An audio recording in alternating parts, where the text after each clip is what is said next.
fellow leaders, members of the cabinet, service commanders, representatives of the diplomatic corps and representatives of various organizations here present who are representing the millions of other Kenyans out there, and indeed to all my fellow Kenyans,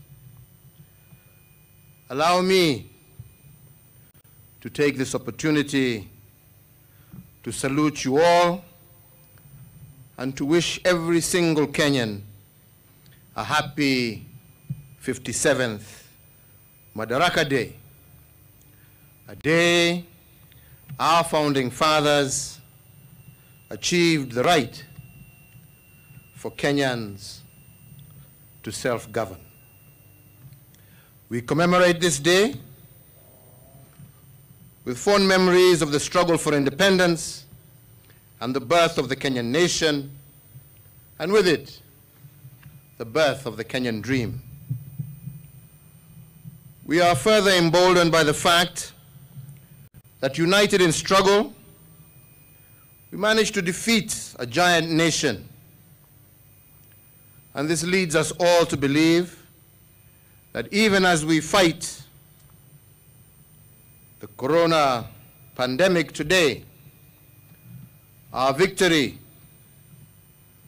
over our colonizers should remind us that here too we shall be victorious. Although slowed down by the health crisis and the economic downturn caused by COVID-19, I am further comforted by the teachings of our founding fathers. They instructed us to be our very best at our darkest moment. They taught us not to question in the dark the dreams that we dreamt in the light. And indeed, when our dreams hit rock bottom, they taught us not to abandon them, but to reimagine them instead. They told us that rock bottom is actually a foundation that you can build on.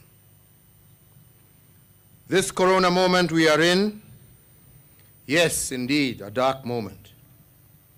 But the founders of our nation required us to be at our very best at moments like this.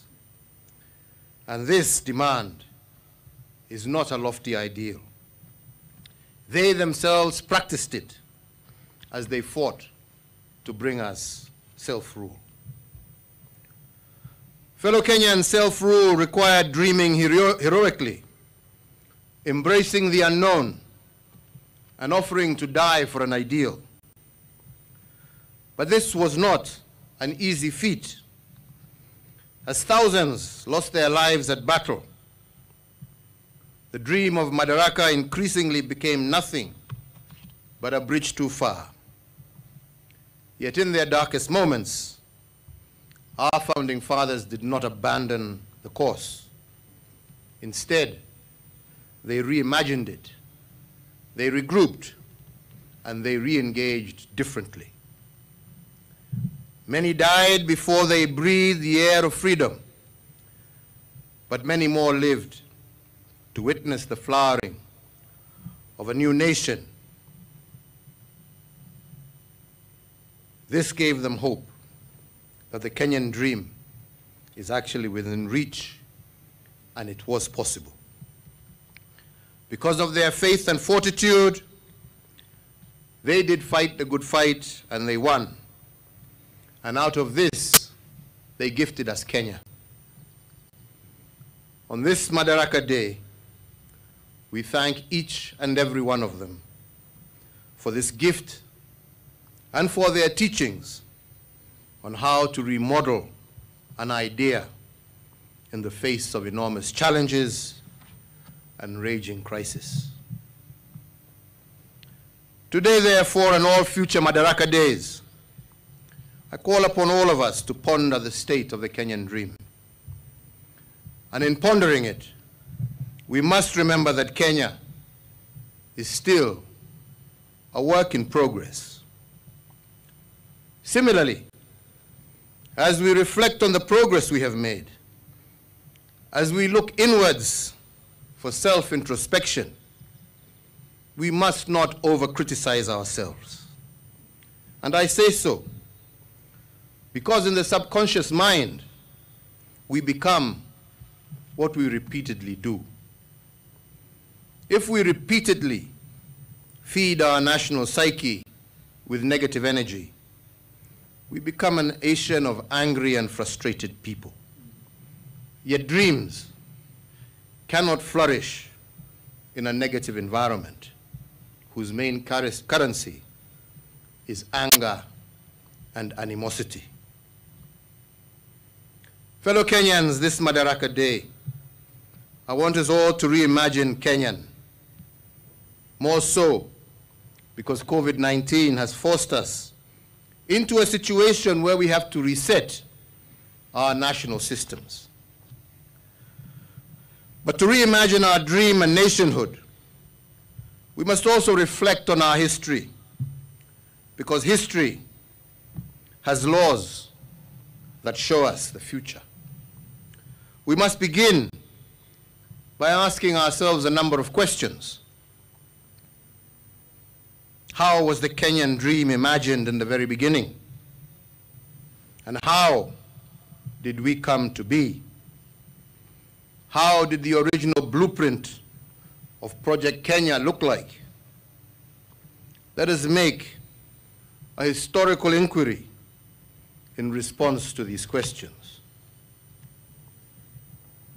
Fellow countrymen, 2 years after Madaraka Day, our founding fathers adopted sessional paper number 10 of 1965.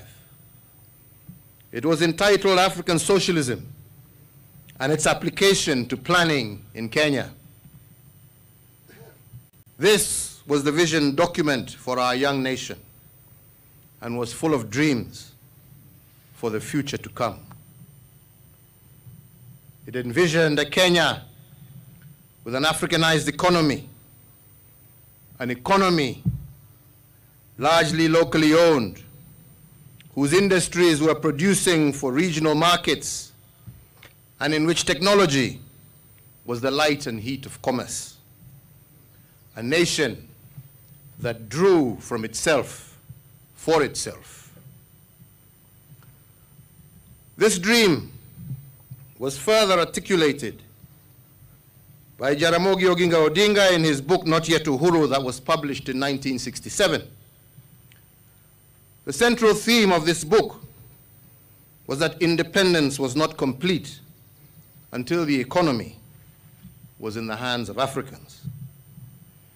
Jaramogi envisioned a Kenya that was unapologetic about its Kenyanness, a Kenya that could stand on its own feet in a world unfriendly to the African people, and a Kenya that is capable of enterprise and development in fields beyond our shambas.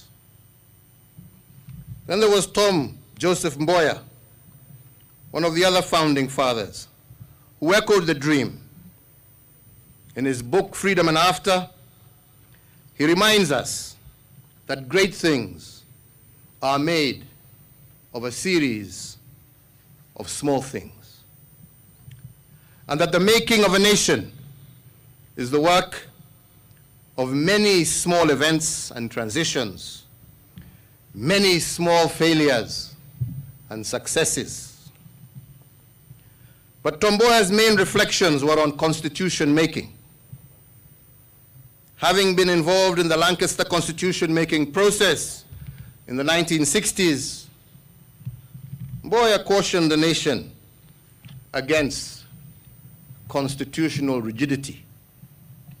In particular, he argued that the Constitution cannot be useful to a country if it is an end in itself.